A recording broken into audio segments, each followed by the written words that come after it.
And welcome back to the Wolverine Live. I'm John Borton here with Tom Crawford. As always on Tuesday evening, we're glad that you're tuning in with us. And Tom, enjoy the summer months while you can because football is never far away.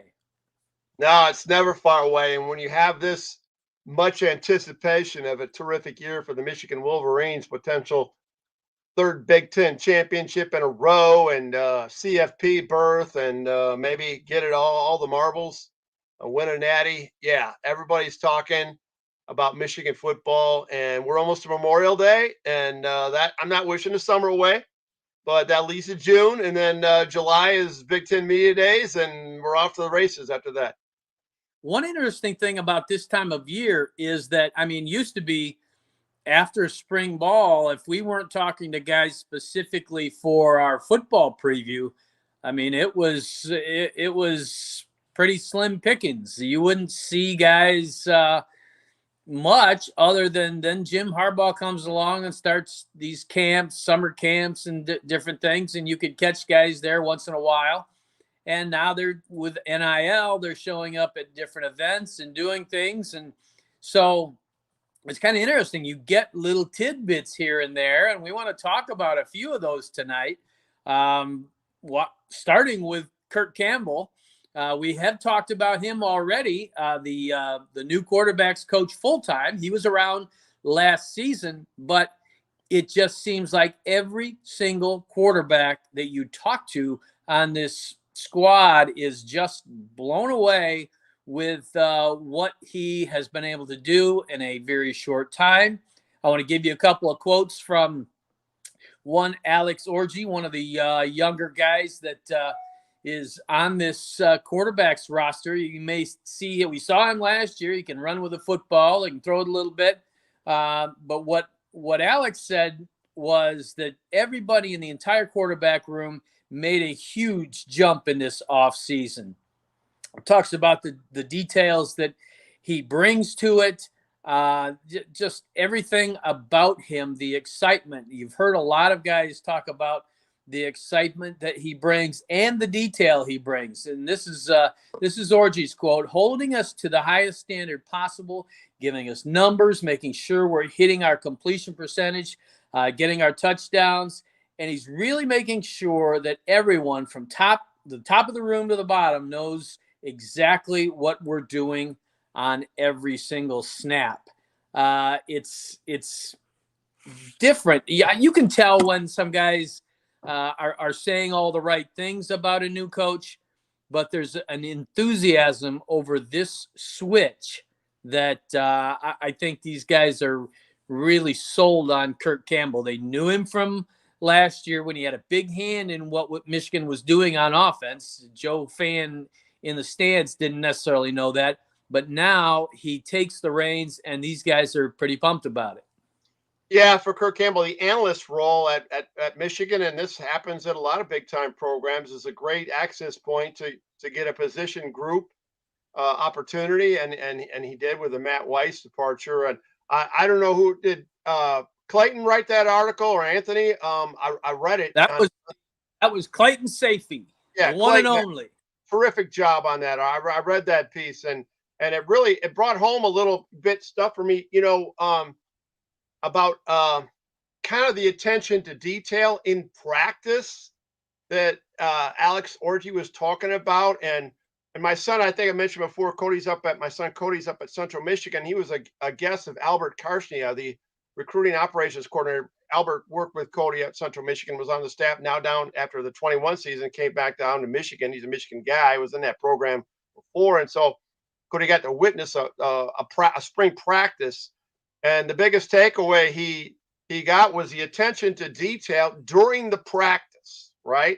And this is what was referenced in the article about that Alex said. It's not like or JJ was saying, we just don't go back and look in the post practice, meaning we break it down there at the Glick Belly in the practice. It's almost like a lab, where you have the big screens and you evaluate what you just did per play and move on. It made for a long practice, but a productive practice. And this is the level of sophistication that Michigan's at. Obviously, you have to have all the electronic resources to do that, and all groups were doing that, and I just think that's fascinating. And when you're dealing with that much attention to detail, then good things are going to happen. Yeah, no doubt about it. And just the confidence that you can inspire in a short amount of time. It's not like a new guy coming in. Like we said, they knew him. They saw him in action last year. But then to take the reins and you're the guy calling and working hands-on with these guys all the time, and to have the level of excitement that not only J.J. McCarthy expressed, but even the guys that are maybe – number 3, number 4, number 5 on the roster saying the same things. This is our guy. And so I think that is nothing but good for Michigan at this point. Jim Harbaugh is going to have his hands in the quarterback pot and, jump in to show what he thinks about certain things and how he wants certain things done. But to have somebody that that the guys are excited about, and that can do nothing but help. You've got both levels. Harbaugh having been to the NFL and played for a long, long time there. That's what these guys want to do, obviously. So you're selling it at both levels. I want to turn over to something that we talked about last week, but we talked about On3's position group rankings. And there was one that we didn't get to, and it was the big one. That would be Michigan number 1 among all running back groups in the country.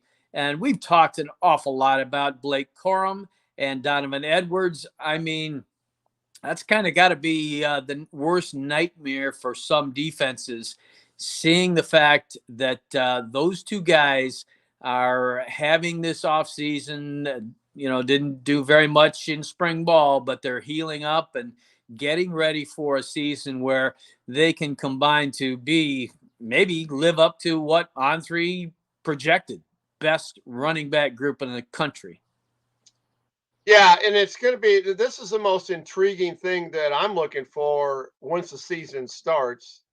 In particular, again, in the non-conference play, when you have an opportunity to experiment with things without the game, being, white knuckle treatment all the way down to the end of the game, typically. But it's how they can utilize Donovan Edwards and Blake Corum on the field at the same time.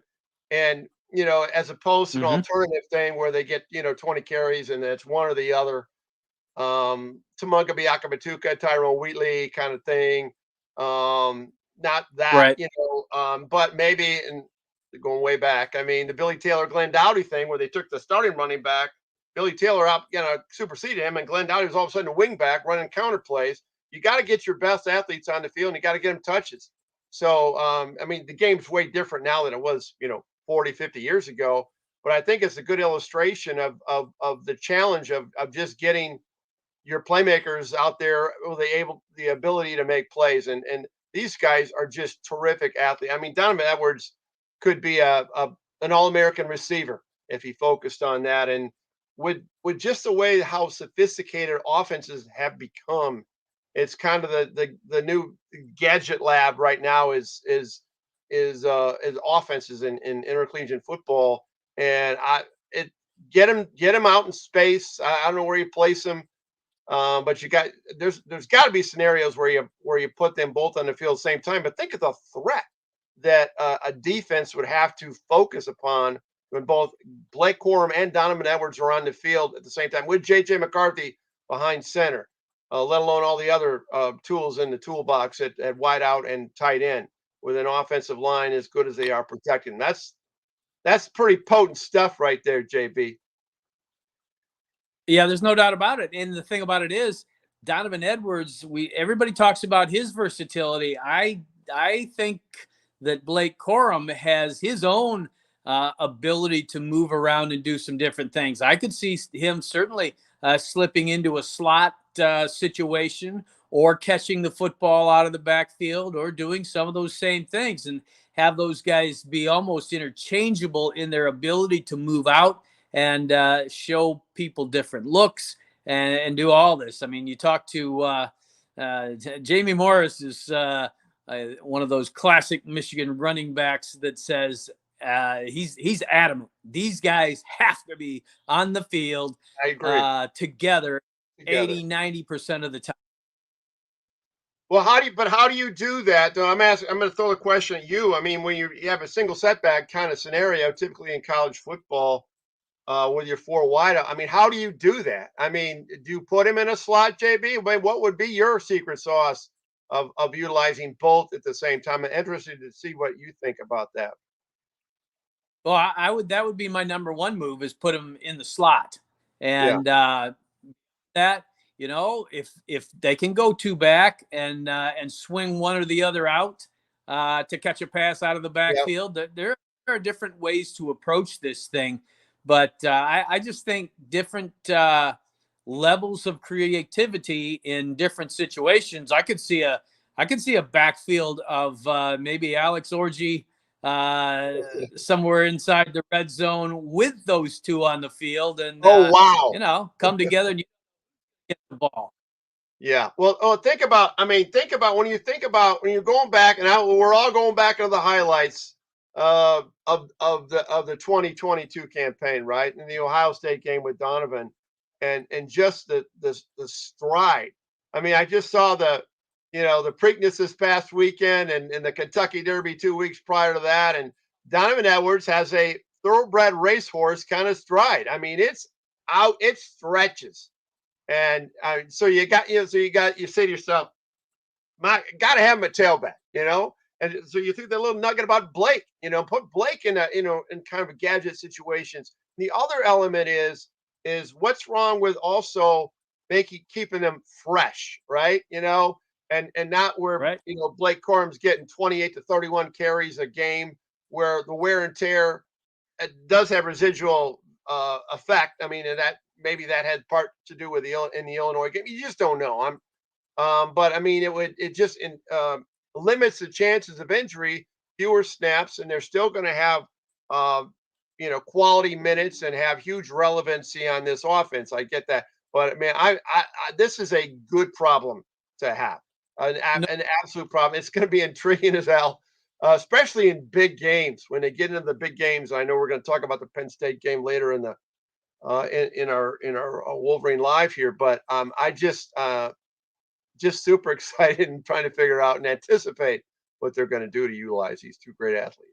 Well, the other thing about it is you have these two guys that are demanding so many carries and so much attention because they are so accomplished, that when you get the third guy in there, you get that fourth guy in there. Imagine how hungry they are going to be to know what they can do. And you've got guys that were around last year, and you've got guys that showed out some in spring ball. So that I think that's going to be in itself interesting to watch, because these other guys have more time. They've got all the time in the world between now and, say, next season to develop behind two of the best backs in the country. Yeah. And yet they are going to get shots, and they are going to have chances when either only one of those guys is on the field, or maybe neither one is, to get breaks. And we know, you don't even want to talk about it really, but Fred Jackson always used to say, give me as many good backs as I can get going into a Big Ten.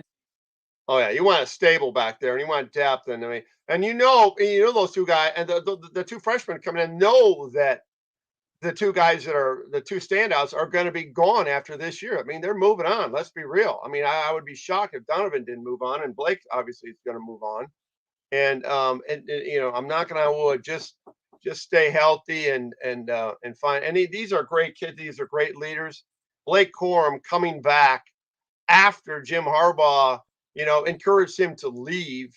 I know we got there's NIL ingredients and all that stuff, but he got his degree a few weeks ago. I mean, this is a great story. This is a great leadership in the making among a ton of leaders. I heard on the podcast yesterday, the guys were talking about who the hell is going to be the captain. Well, Blake's got to be one of them. Okay, so I mean, how many captains you're going to have? You might as well have 4 or 5 of them, because there's so many leaders on this team, and no greater leader than Blake Corum. Oh, buddy, I'm telling you, you talk about Blake Corum, you talk about J.J. McCarthy emerging as a leader, and a lot of people say this has got to be his team. as much as Blake Corum is really the man back there, that J.J. McCarthy also has to really take the reins and be the guy, because he's handling the ball on every single snap. You talk about guys over on the other side of the football, like Chris Jenkins, who I just got done doing a story another on. Captain potential.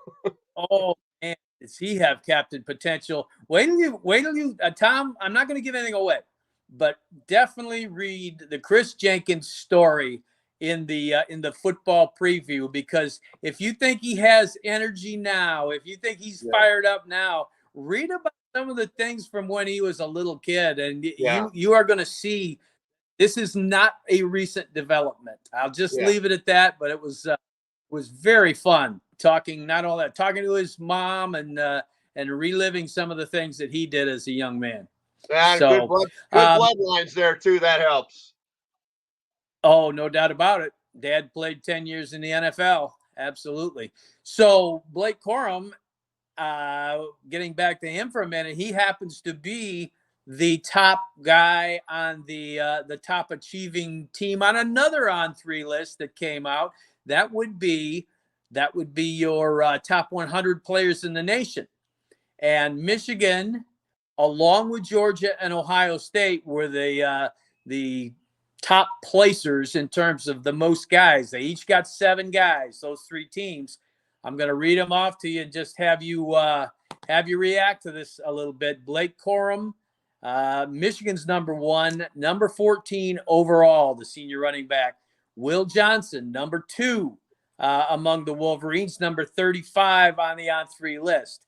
The aforementioned Chris Jenkins, number 46 among all players nationally. Number 48, Zach Zinter. And he's obviously the senior right guard that has done so much, opened a couple of major holes for Donovan Edwards down at Columbus that nobody will ever forget. Number 70, junior quarterback, J.J. McCarthy. We've talked about him. We know what he can do and how he's going to look to take charge. Number 79, also the aforementioned running back, Donovan Edwards. And number 84, who we're going to talk about a little in a few minutes, junior safety, Rod Moore, who is another one of those defensive guys that I think a lot more people will know a whole lot more about by the end of this season. So there you go. I mean, there's your 7 guys. That's pretty good to be among the only 3 teams in the nation get 3 guys or get 7 guys in the top 100, and Michigan's right there. Another testament to the kind of talent Jim Harbaugh is going to put on the field this year. Yeah, it's all about recruiting. It's like I go back. I often quote that Kirby Smart thing. What's coaching? Coaching is 50% recruiting, 25% evaluation, and 25% coaching. Okay, so you got to get the play. The 2/3 or 3/4 of that is about personnel, right? And you got to get evaluating personnel after you get them. And the main thing is half your job as a head coach is to get them there and hire the right assistants, recruiting coordinators, and such to get him there. And Michigan has really ramped up, JB. I mean, when you think about what it was a few years ago versus now, there you just mentioned the other 2 schools. It's Georgia and Ohio State. Obviously, Alabama's in the mix too. So you got to get good players in this recruiting class in 24 that's coming up. Outstanding. So I love that term. The rich keep getting richer, and let Michigan be part of that rich list of programs of getting high level personnel. Yeah, and bear in mind, it wasn't that long ago when Michigan fans were saying, will this team ever beat Ohio State again? Yeah. Just think of the enormity of those 2 wins and what they have done for this program to reestablish it, not only as a perennial Big Ten contender, someone that can stand toe-to-toe with Ohio State again, but also as a national contender. Yeah, absolutely. And this is a big year, to see what level of contender they're going to be. Are they, it's a challenging year. We're going to be talking about it every week. We're talking about the rest of today's telecast. And the pressure's on. And the expectation is super high, and we're adding to that expectation. Getting everybody excited here on On3 every week, but that's just reality. So now the big test will be, what can they deliver? Can they beat Ohio State a third time? Can they beat Penn State on the road, on November 11th, which is going to be a huge game, and all the other challenges and the trap games that are lingering out there in that 23 schedule. Yep, there's no doubt about it. Can they deliver? We know one of our sponsors can deliver and does regularly. We're going to take a little break and give a shout out to them, the sponsor of our Tuesday night recruiting show and a longtime partner of the Wolverine. That would be, of course, Lewis Jewelers. Simple question, guys. Is your daughter's engagement ring bigger than that of your wife? If the answer is yes, great news. Lewis Jewelers can help. It's stress-free and easy working with that one of their non-commissioned expert trusted advisors, finding that perfect diamond. So stop by today, guys, and fix the family issue. Lewis Jewelers, your diamond store, and so much more since 1921. Visit them at their new location, 300 South Maple Road, Ann Arbor, or online at lewisjewelers.com. That's LewisJewelers.com.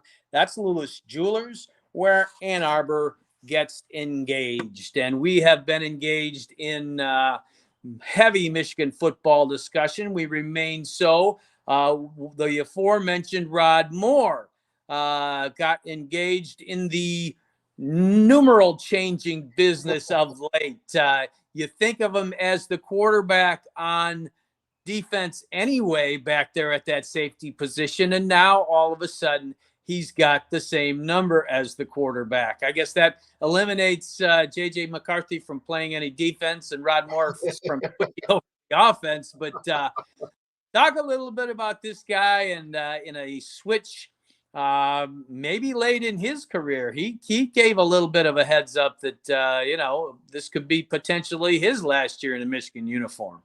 Yeah, the number thing always cracks me up, and I know single digits, everybody, and I ran a youth football program here in East Lansing for 10 years. I know everybody wants single digits. It's your best players or your playmakers are typically in the single digits, but I kind of like that Rod Moore had that kind of that awkward number, 19. You know what I mean? It's not the most popular number. I mean, I think of Johnny Unitas. I mean, it's like, but and Rod Moore was making that number 19. I mean, now when I saw 19 out there, I'm gonna have to readjust now and look for number 9 out there instead. But that's tongue in cheek. I think whatever makes him feel good, feel better about the feeling the vibe, let it be. And boy, that guy certainly deserves to pick his number because he's been one terrific player here entering his third year, John. And like I said last week, he's my projection for the top player on this entire defense, a defense filled with a lot of great players. Yeah, there's no question. I mean, he's set to have a year. He has plenty of talent around him. Certainly, but everybody you talk to, quarterback on the field, this is a guy who is a real leader out there, coach on the field in some respects because he is so smart and so savvy in what he does. So, Rod Moore, number 9 in your scorebook, your roster, number one in your heart, maybe. Yeah. Number 1 in Michigan interceptions last year, and could be again. We will be watching for that. Excuse me. One more list that we're gonna tap into because it's that time of year for lists. That time of year, Jim Harbaugh shows up as number 5 on the Power 5 in coaching list by CBS Sports. Is that fair? Is that too low? Is that too high? I mean, it's so subjective and it changes according to year. But in Tom Crawford's estimation, the same Tom Crawford that, along with a lot of other people, was concerned about Jim Harbaugh, whether he'd stay, whether he'd go. What do you think these days? Oh, I think that's about right. I mean, it depends. And when you evaluate your top 5 coach, are you basing that off a 5-year spec, 2-year, 3-year, whatever? I mean, currently right now, I mean, I think he's a top 5 coach for what he's done. And what I like about Jim Harbaugh, what he is, some of the best things. I like what he recognized he had to. He always talks about improvement day, be better tomorrow than you were today, be better the next day than you are tomorrow, and all that stuff. And that's I hang on all that stuff. I really like that. Okay. He needed to do that after the 2020 season for himself, and he's been a better coach. The culture has changed in a very positive way. Everything's ramped up. His coaching hires have been off the scale. This staff right now, arguably the best staff in Michigan football history. When you talk about the backgrounds of these guys and the potential moving forward, and the marketability, and everybody wants them, the 2 coordinators, a whole bit. So yeah, I think so. But the biggest challenge, what's going to take him up from 5 to get him up into a higher level, is you're going to have to win a playoff game. I mean, this postseason record has got to, these opportunities he's got to cash in on. I mean, he's won 1 bowl game now in his career at Michigan, going back to 2015. He won his first one, then it's all been losses in the postseason since that time. And I know that the last 2 have, last year they almost pulled it out, but they should have won that game. And then Georgia, he was outmanned. But I mean, there were some bowl games prior to that. So do something in the postseason. Yeah, the Natty is what everybody wants for Michigan. We all want it. But I think, get that CFP semifinal game. Get that in the Rose Bowl. Win the Rose Bowl. If they go to the CFP, likely the Rose Bowl. The other one is I'm trying to think, is the Sugar Bowl, right? Is the other one. So, and then Houston is a national championship game. So, do better in the postseason, and you're going to be king for a day. Yeah, there's no question about it. I agree 100% with you. You have to think of the fact that they played pretty good teams in the postseason these last 2 years, but they've been a pretty good team themselves. So that's the logical next step. And that's what, if you talk to any guy on this football roster, they'll tell you the same thing. I mean, I've had guys tell me that this is national championship or bust. Win the next game, got to win in the all of that. They are hugely aware of it. So we will keep an eye on, obviously, Jim Harbaugh's fortunes. His star continues to rise in some ways, and as you said, that next step is staring him squarely in the face. I mean, it's a little bit of echoes of his old coach, and getting off to a rocky start in postseason play. So, Tom, we've got another guest coming on here shortly, but before we jump into any of that, I want to pick your brain and see what's going on in terms of what you're thinking about with Michigan football these days, or Michigan basketball, athletic, period.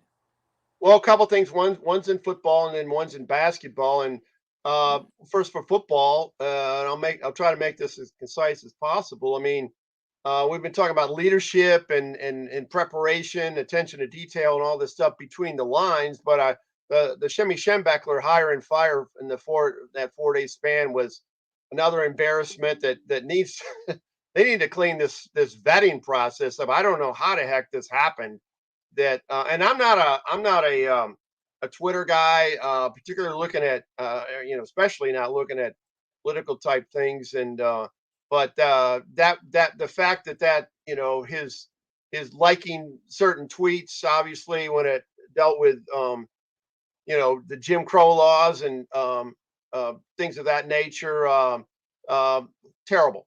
And Black Lives Matter. I mean, he had to be dismissed. But I just don't understand how that vetting process did not happen. Evidently, they say it did.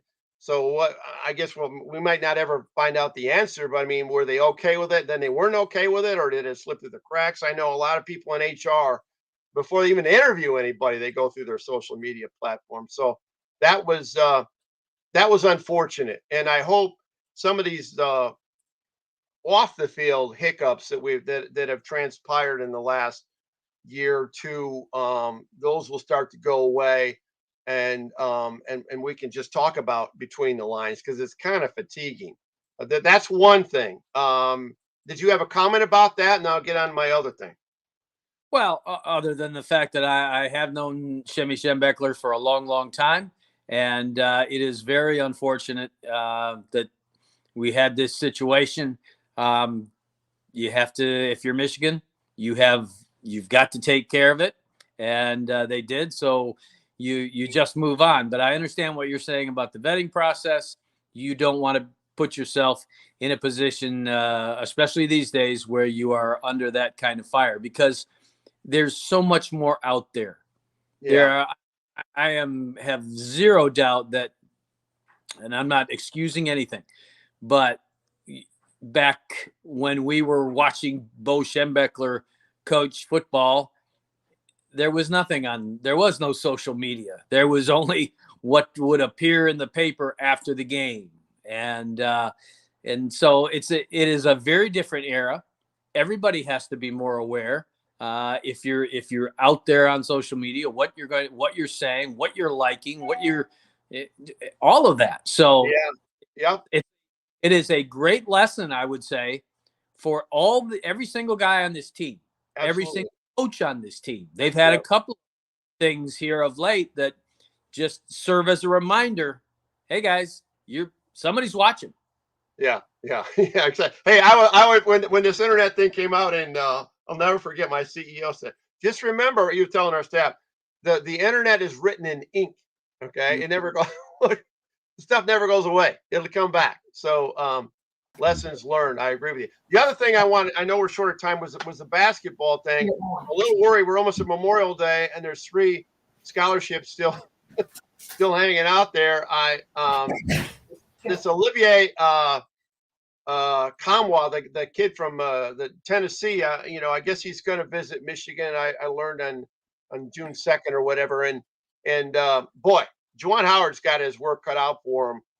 This basketball team, John, could be an absolute. Maybe I'm overstating, but it could be a train wreck when you got 10 role players right now, and you don't have any. You need some alpha dogs on there at a variety of positions. And I'm not saying they're all role players, but they're predominantly they're most of their skill sets and experience are at role play level of the 10 scholarship kids. And I don't know how they're in this mess, but I'm concerned.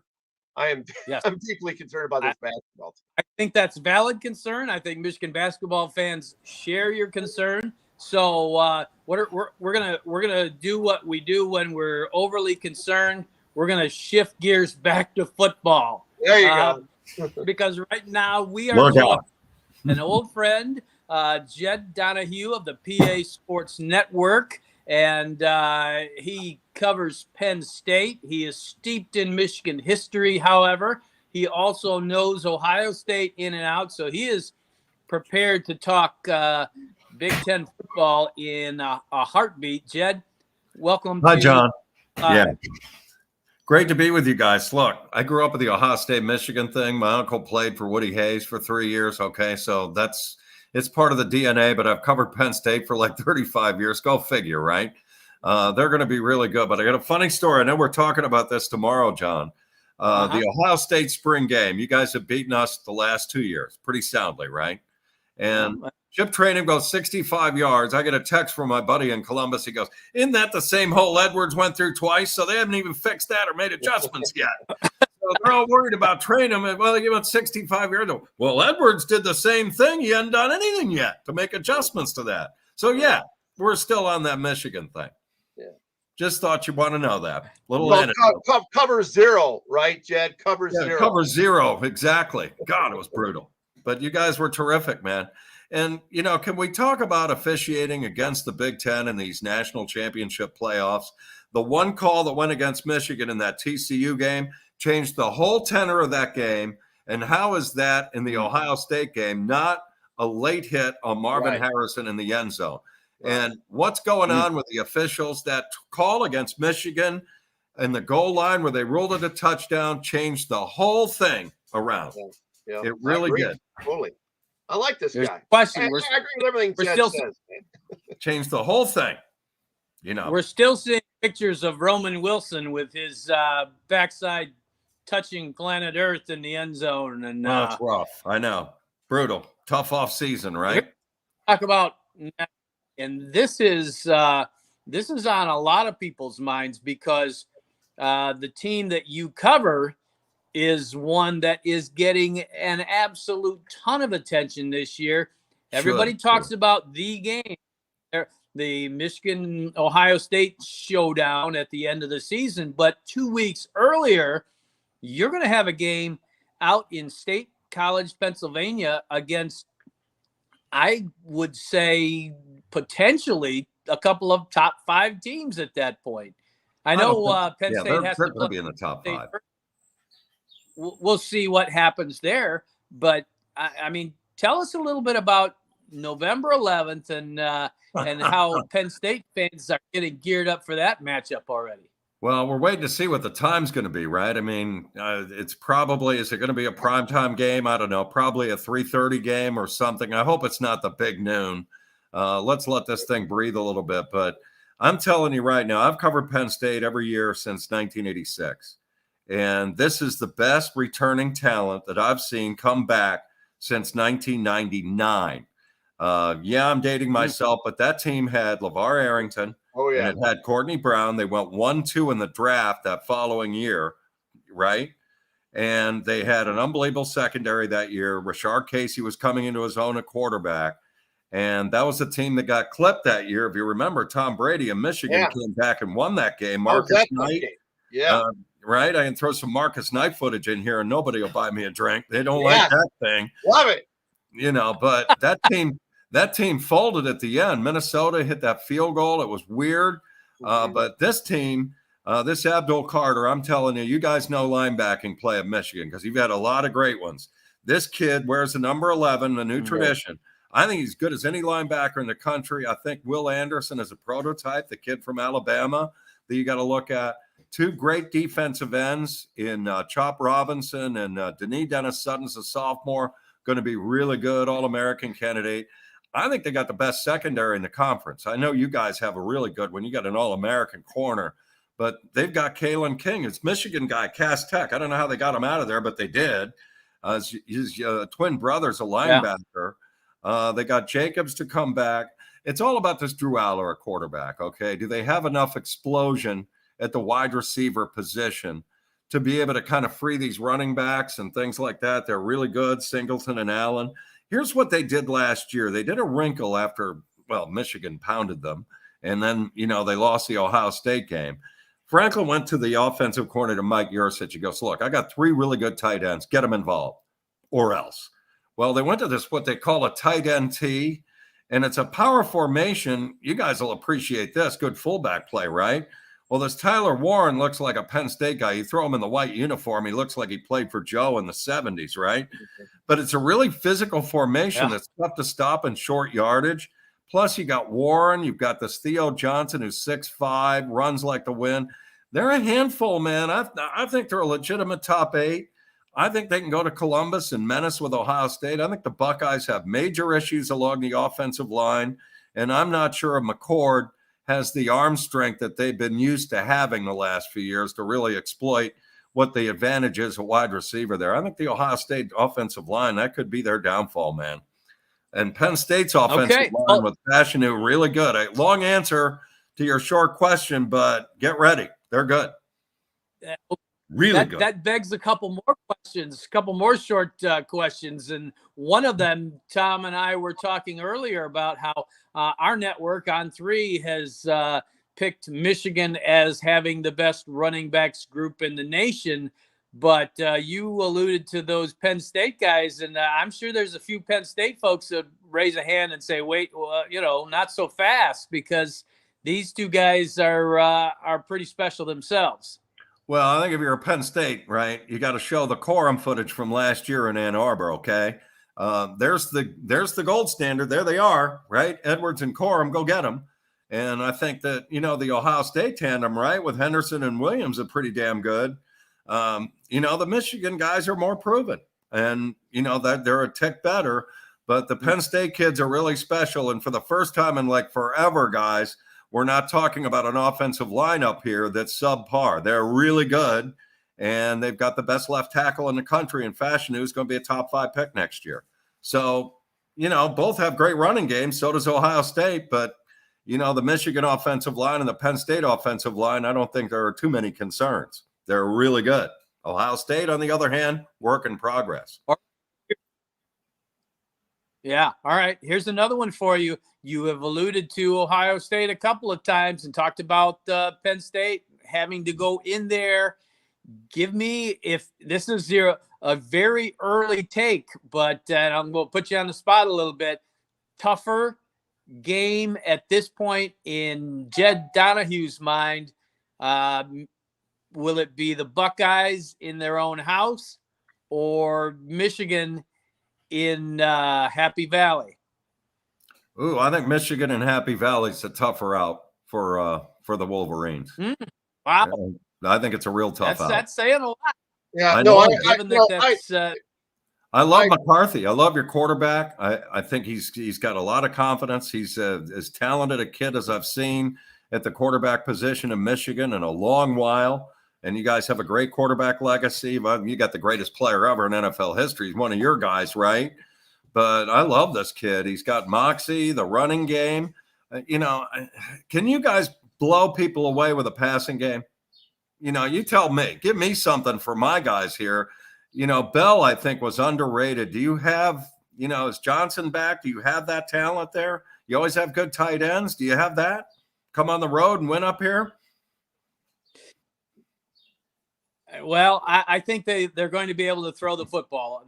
Whether or not, the question is, do they have the guy? And Tom and I have talked about that. Do they have a Braylon Edwards, or do they have a Marquise Walker, or do they have somebody that is going to blow the top off the defense?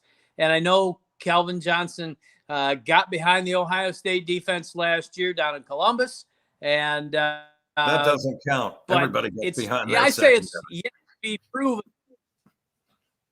Tom, you addressed this one as well. Do you think that Michigan's passing game at this point should scare people? We don't know.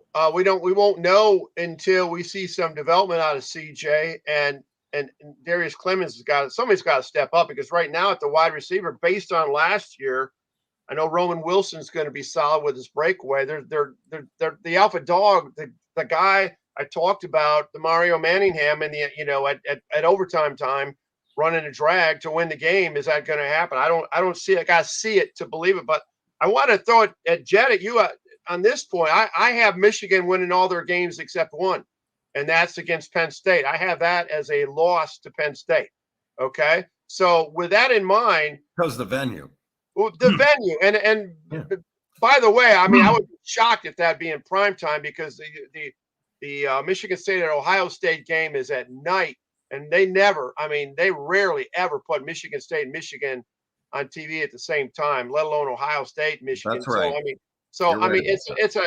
It's probably that big noon kickoff you're not looking forward to, and I'm curious to know, Jed, why is there such a demonstrative difference between the whiteout night game versus the nooner at Penn State? Why is there such discrepancy in how tough it is to win at those? You got the tailgating that goes on all day, so that's a well-oiled machine. There's just something about the night atmosphere at Beaver Stadium that they've been there all day. It's event-oriented. There's just something about it that's one of the great traditions that there is in college football, and it's a gnarly deal, man, when you got to come on the road and win up here, especially when it's under the lights. You've seen it. You know, when you play in the whiteout up here, you got to survive the first 8 minutes. Okay. You can't get played off your feet. You can't turn the ball over early and get that crowd all revved up. You got to silence them a little bit. I mean, I think Michigan in this atmosphere with that running game, you know, play keep away and, you know, keep that crowd out of it. But I'm telling you, you know, Barkley hit that draw one year and, you know, the Michigan just was played off their feet after that. You got to weather the first 8 minutes. When you do that, you settle in and you're good to go. But you better bring a good offensive line here, and you better bring a pass rush up here to be able to deal with this environment. I don't care whether it's noon, 3:30, or 8 o'clock. Yeah. And when it's going to be a top 5 matchup or top 10, which it's going to be, that's just going to electrify it even more. I mean, how big is this game? Yeah, it's huge. Yeah, I got another one for you, and this is one that I bow to your knowledge as both Penn State follower in your professional life, and certainly Ohio State, steeped in Ohio State history. You've always been more than fair to Michigan, always been more than complimentary. You got Jim Harbaugh comes in, people say, okay, this guy is going to get it all turned around. And then you thought you were going to have it in 2016. It comes down to, as they say in Michigan, JT was short, but he wasn't short according to the officiating. Okay, well, there you go. There's a man who is willing to be handed. But then you go through these years where it's like, okay, what's happening here? Because you're giving up 56 points and 62 points to Ohio State, and are they ever going to beat this team? The last 2 years, you've had this immense breakthrough. Beat Ohio State decisively, win the Big Ten, make the playoff. Mm-hmm. What's the difference that you see in Michigan from afar these last 2 years? Well, I think that it's the lines. I mean, you know, when Michigan was really good, and John, you and I have talked on my show all these years, when Michigan is really good, their offensive line, you know, the running game is there. They tell you and dictate tempo with that offensive line. That started with Bo Schembechler. This is a Harbaugh thing. He learned that from Schembechler. When Michigan is dominant up front on defense and they're dominant up front on offense, that's where you're at right now. And last year, they were just more physical and imposed their will in the big games. And the biggest one of all, I mean, going into Columbus, the way that was last year, down 10-0, and just totally just ran them over. You know, Ohio State didn't make the adjustments, and I thought Ryan Day is coaching a little scared in this game right now. You know, not going 4th and 5 at the 45 of Michigan. I mean, what are you doing? So I think Ryan Day is really good. And I think this whole criticism of Ryan Day is absolutely out of control. It's crazy. And that's the Ohio State fan base. You know, what did Earl Bruce say? Who's your favorite Ohio State coach? Undefeated and dead, right? I mean, they're brutal out there. But it certainly sparked this rivalry. And it reminds me a little bit about what the 90s were all about. I mean, I was thinking, you know, about coming on with you guys about that 97 game. You know, touchdown, Michigan, the great call, right? Woodson on the punt return. But it was guys like Glenn Steele, and Woodson's the best defensive player I've seen in the series. I don't think there's any doubt. You had a Pennsylvania kid, Ty Law from Aliquippa. He was pretty good in the secondary in the 95 game with Biaka Batuka and all of this sort of thing. So my Michigan friends, by the way, love to send that call of the Woodson punt return to my phone. So they just remind me of that. So that's what makes it fun. But when Michigan's really good, and even back to the days when I was going, you know, watching them at Ohio Stadium when Harbaugh was the quarterback there, you go back to Jamie Morris, or you go back to even 75 or 6, it's the offensive and defensive lines. And that's where Michigan not only is back, but that's where they're better than everybody in this conference right now. And it's up to Ohio State, Penn State, and everybody else to get moving and catch up. They're just better up front. There you go. Look at the film. It's right there, you know? Yeah. Yeah. Well, and that is certainly the way Jim Who's Harbaugh. That alpha dog this year? Who's the guy that no one knows about, like that kid from Virginia who was the Outland Trophy winner, who somehow made it to the 6th round of the draft. I'm not sure how in the hell that happened. He should have been gone by at least the 3rd round. Who's the guy this year for you that's like a breakthrough? Did you get the Hinton kid from Stanford out of the portal? Yes. Big dude. His dad was really good, Northwestern kid. Yeah. But I'm going to tell you something. He gets more ink. But watch out for Drake Nugent, also of Stanford, who very well could plug in at that center spot. And that's a Michigan name, Drake Nugent. I'll pass that along. That sounds like a nightmare. And he is a bulldog in there, and I am told that he is just absolutely relentless. And you put a guy like Zach Zinter, who came back after opening those holes against Ohio State. He's going to be there at right guard again. So, I think looking forward to that, by the way. Oh, God, he's back. I forgot about him. Oh, no. See what I mean? Yes, he is. So, well, no wonder you're ranked 3rd. Good God. That's a good player, man. He was really good. So, we appreciate you joining us for sure. Tom, you got anything final before we wrap this thing up? Yeah, I got one quick one. It's a projection, and I'd like your reaction to my projection. Okay. I think Michigan loses to Penn State, and then so Penn State beats Michigan, Ohio State beats Penn State, and Michigan beats Ohio State. 3-way tie. What happens then? I think Ohio State's going to have all kinds of problems playing in Wisconsin at night following the Penn State game. Well, I mean, there's other potholes in the road, but no, that's more than a pothole. Saying, okay, so work with me here a little bit. Work with me a little bit and answer the question: Who gets to go to the Big Ten championship game, and who could potentially be in the CFP as a non Big Ten championship game? I think we got a chance at 2. I think your guys are one of them, and I think Penn State is the other. I think Penn State's one loss is going to be at Ohio State, and I think they will beat Michigan up here. Simply, it's a venue call only. It's not a talent call. Yeah. It's just a venue call here. And then you got a 3-way tie maybe at the end. But I think Ohio State loses at Michigan, and I think they're going to get clipped at Wisconsin. They'll probably put that thing at night up there. Oh, God, that'll be rough. So my question, though, Jed, I don't have your schedule in front of you. Who do you got in non-conference play that would enhance the credibility over let's say, Michigan, whose non-conference play is fairly weak? Well, Penn State's got West Virginia. They haven't played since '92. West Virginia's not that good. They'll win here in prime time. I think Ohio State at Notre Dame. Don't you think? I mean, you guys used to occupy that spot.